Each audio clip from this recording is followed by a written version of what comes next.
नमस्ते। आज हम पढ़ेंगे गीता का प्रथम अध्याय श्रीमद् भगवद गीता। शुरू करते हैं। श्री परमात्मने नमः।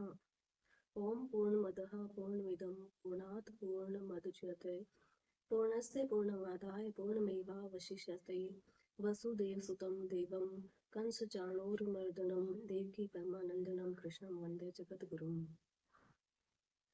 श्रीमद् भगवद गीता तत्व विवेचने हिंदी टीका सहित अथ प्रथमोध्याय। अध्याय का नाम भगवान श्री कृष्ण ने अर्जुन को निमित्त बनाकर समस्त विश्व को श्री गीता के रूप में जो महान उपदेश दिया है वह अध्याय उसकी अवतारणा के रूप में है। इसमें दोनों ओर के प्रधान योद्धाओं के नाम गिनाए जाने के बाद मुख्यतः अर्जुन के बंधु नाश की आशंका से उत्पन्न मोह जनित विषाद का ही वर्णन है। इस प्रकार का विषाद भी अच्छा संग मिल जाने पर सांसारिक भोगों में वैराग्य की भावना द्वारा कल्याण की ओर अग्रसर करने वाला होता है, इसलिए इसका नाम अर्जुन विषाद योग रखा गया है। अध्याय का संक्षेप। इस अध्याय के पहले श्लोक में धृतराष्ट्र ने संजय से युद्ध का विवरण पूछा है। इस पर संजय ने दूसरे में द्रोणाचार्य के पास जाकर दुर्योधन की बातचीत आरंभ करने का वर्णन किया है। तीसरे में दुर्योधन ने द्रोणाचार्य से विशाल पांडव सेना देखने के लिए कहकर चौथे से छठे तक उस सेना के प्रमुख योद्धाओं के नाम बतलाए हैं। सातवें में द्रोणाचार्य से अपने सेना के प्रधान सेना नायकों को भली भांति जान लेने के लिए कहकर आठवें और नवें श्लोक में उनमें से कुछ के नाम और सब वीरों के पराक्रम तथा युद्ध कौशल का वर्णन किया है। 10वें में अपनी सेनाओं को अजेय और पांडवों की सेना को अपनी अपेक्षा कमजोर बतलाकर 11वें में सब वीरों से भीष्म की रक्षा करने के लिए अनुरोध किया है। 12वें में भीष्म पितामह के शंख बजाने का और 13वें में कौरव सेना में शंख नगाड़े ढोल मृदंग नरसिंगे आदि विभिन्न बाजों के एक ही साथ बज उठने का वर्णन किया है। 14वें से लेकर 18वें तक क्रमशः भगवान श्री कृष्ण तथा पांडव सेना के अन्य समस्त विशिष्ट योद्धाओं के द्वारा अपने अपने शंख बजाए जाने का और 19वें में उस शंख ध्वनि के भयंकर शब्द से आकाश और पृथ्वी के गूंज उठने तथा दुर्योधन आदि के व्यथित होने का वर्णन है। 20वें और 21वें में धृतराष्ट्र पुत्रों को युद्ध के लिए तैयार देखकर अर्जुन ने श्री कृष्ण से अपना रथ दोनों सेनाओं के बीच ले चलने के लिए कहा है और 22वें तथा 23वें सारी सेना को भली भांति देख चुकने तक रथ को वहीं खड़े रखने का संकेत करके सबको से देखने की इच्छा प्रकट की है। 24वें और 25वें में अर्जुन के अनुरोध के अनुसार रथ को दोनों सेनाओं के बीच में खड़ा करके श्री कृष्ण युद्ध के लिए एकत्रित सब वीरों को देखने के लिए अर्जुन से कहा है। इसके बाद 30वें तक स्वजन समुदाय को देखकर अर्जुन के व्याकुल होने का तथा अर्जुन के द्वारा अपनी शोकाकुल स्थिति का वर्णन है। 31वें श्लोक युद्ध के विपरीत परिणाम की बात कहकर 32वें और 33वें में अर्जुन ने विजय और राजसुख न चाहने की युक्तिपूर्ण दलील दी है। 34वें और 35वें में आचार्य आदि स्वजनों का वर्णन करके अर्जुन ने मुझे मार डालने पर भी अथवा तीनों लोगों के राज्य के लिए भी मैं इन आचार्य और पिता पुत्र आदि आत्मीय स्वजनों को नहीं मारना चाहता, ऐसा कहकर 36वें 37वें दुर्योधन आदि स्वजनों को आदती होने पर भी उन्हें मारने में पाप की प्राप्ति और सुख तथा प्रसन्नता का अभाव बतलाया है। 38वें तथा 39वें में कुल के नाश मित्र द्रोह से होने वाले पाप से बचने के लिए युद्ध न करना उचित बतलाकर 40वें से 44वें कुल नाश से उत्पन्न होने वाले दोषों का विस्तार पूर्वक वर्णन किया है। 45वें और 46वें श्लोक में राज्य और सुख आदि के लोभ से स्वजनों को मारने के लिए की गई युद्ध की तैयारी को महान पाप का आरंभ बतलाकर शोक प्रकाश करते हुए अर्जुन ने दुर्योधन आदि के द्वारा अपने आप को मारे जाना को श्रेष्ठ बतलाया है। अंत के 47वें श्लोक में युद्ध न करने का निश्चय करके शोक निमग्न अर्जुन के शस्त्र त्याग पूर्वक रथ पर बैठ जाने की बात कहकर संजय ने अध्याय की समाप्ति की है। संबंध। पांडवों के राजसूय यज्ञ में उनके महान ऐश्वर्य को देखकर दुर्योधन के मन में बड़ी भारी जलन पैदा हो गई और उन्होंने शकुनी आदि के सम्मति से जुआ खेलने के लिए युधिष्ठिर को बुलाया और छल से उनको हराकर उनका सर्वस्व हर लिया। अंत में यह निश्चय हुआ कि युधिष्ठिर आदि पांचों भाई द्रौपदी सहित 12 वर्ष वन में रहें और 1 साल छिप कर रहें।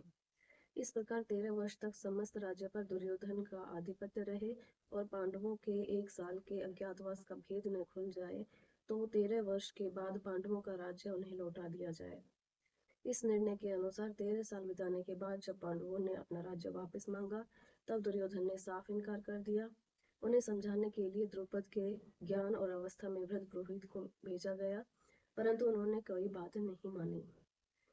तब दोनों ओर से युद्ध की तैयारी होने लगी। भगवान श्री कृष्ण को रण निमंत्रण देने के लिए दुर्योधन द्वारका पहुंचे। उसी दिन अर्जुन भी वहां पहुंच गए। दोनों ने जाकर देखा भगवान अपने भवन में सो रहे हैं।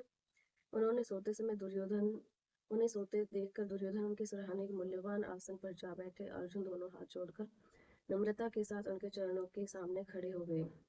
जागते ही श्री कृष्ण अपने सामने अर्जुन को देखा और फिर पीछे की ओर मुड़ने पर सिरहाने की ओर बैठे दुर्योधन दिख पड़े। भगवान श्री कृष्ण ने दोनों का स्वागत किया, उनके आने का कारण पूछा। तब दुर्योधन ने कहा, मुझ में और अर्जुन में आपका एक सा ही प्रेम है। हम दोनों ही आपके संबंधी हैं, परंतु आपके पास पहले मैं आया हूँ। सज्जनों का नियम है कि वे पहले आने वाले की सहायता करते हैं। सारे भूमंडल में आज आप ही सब सज्जनों में श्रेष्ठ और सम्माननीय है, इसलिए आपको मेरी ही सहायता करनी चाहिए। भगवान ने कहा, निसंदेह आप पहले आए हैं, परंतु मैंने पहले अर्जुन को ही देखा है, इसलिए मैं दोनों की सहायता करूंगा। परंतु शास्त्र अनुसार बालकों की इच्छा पहले पूरी की जाती है, इसलिए पहले अर्जुन की इच्छा पूरी होनी चाहिए। मैं 2 प्रकार से सहायता करूंगा। एक और मेरी अत्यंत बलशालिनी नारायणी सेना रहेगी और दूसरी ओर मैं युद्ध न करने का प्रण करके अकेला रहूंगा। मैं शस्त्र का प्रयोग नहीं करूंगा। अर्जुन, धर्मानुसार पहले अपनी इच्छा पूर्ण होनी चाहिए, अतएव दोनों में से जिसे पसंद करो मांग लो। इस पर अर्जुन ने शत्रुनाशन नारायण भगवान श्री कृष्ण को मांग लिया। तब दुर्योधन ने उनकी नारायणी सेना मांग ली। उसे लेकर वे बड़ी प्रसन्नता के साथ हस्तिनापुर लौट गए। इसके बाद भगवान ने अर्जुन से पूछा, अर्जुन, जब मैं युद्ध ही नहीं करूंगा तब तुम क्या समझकर नारायणी सेना को छोड़ दिया और मुझको स्वीकार किया? अर्जुन ने कहा, भगवान, आप अकेले ही सबका नाश करने में समर्थ हैं, तब मैं सेना लेकर क्या करता? इसके सिवा बहुत दिनों से मेरी इच्छा थी कि आप मेरे सारथी बने।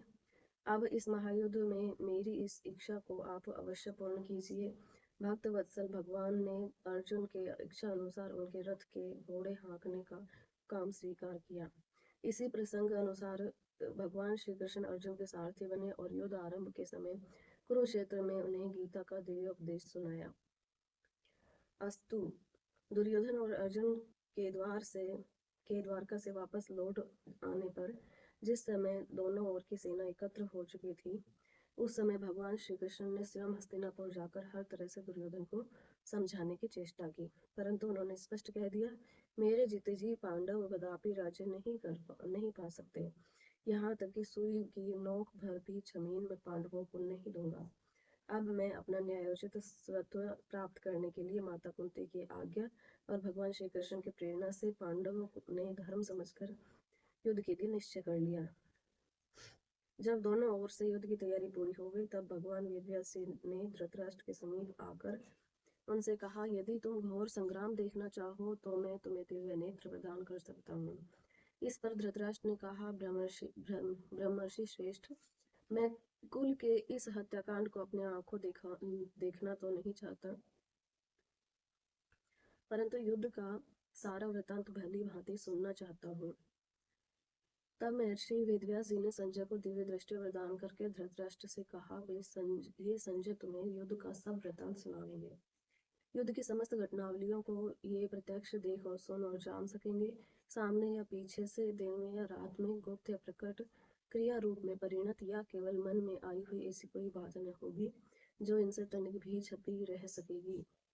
ये सब बातों को जो की त्यों जान लेंगे, इनके शरीर से न तो कोई शस्त्र छूट जाएगा, न इन्हें जरा भी थकावट होगी। यह होनी है, अवश्य होगी। इस सर्वनाश की कोई भी नहीं रोक सकता। अंत में धर्म की जय होगी। महर्षि वेदव्यास जी के चले जाने के बाद धृतराष्ट्र के पूछे जाने पर संजय उन्हें पृथ्वी के विभिन्न द्वीपों का वृत्तांत सुनाते रहे। उसी में उन्होंने भारतवर्ष का भी वर्णन किया। तदंतर जब कौरव पांडवों का युद्ध आरंभ हो गया और लगातार 10 दिनों तक युद्ध होने पर पितामह भीष्म रणभूमि में रथ से गिर गए, तब संजय ने धृतराष्ट्र के पास आकर उन्हें अकस्मात भीष्म के मारे जाने का समाचार सुनाया।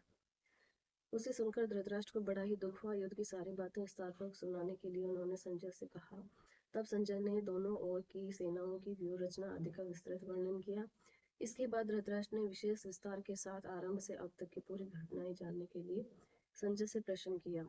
यहीं से श्रीमद् भगवद गीता का पहला अध्याय आरंभ होता है। महाभारत भीष्म पर्व में यह 25वां अध्याय है। इसके आरंभ में धृतराष्ट्र संजय से प्रश्न करते हैं। अब ये नेक्स्ट वीडियो में करेंगे। जय श्री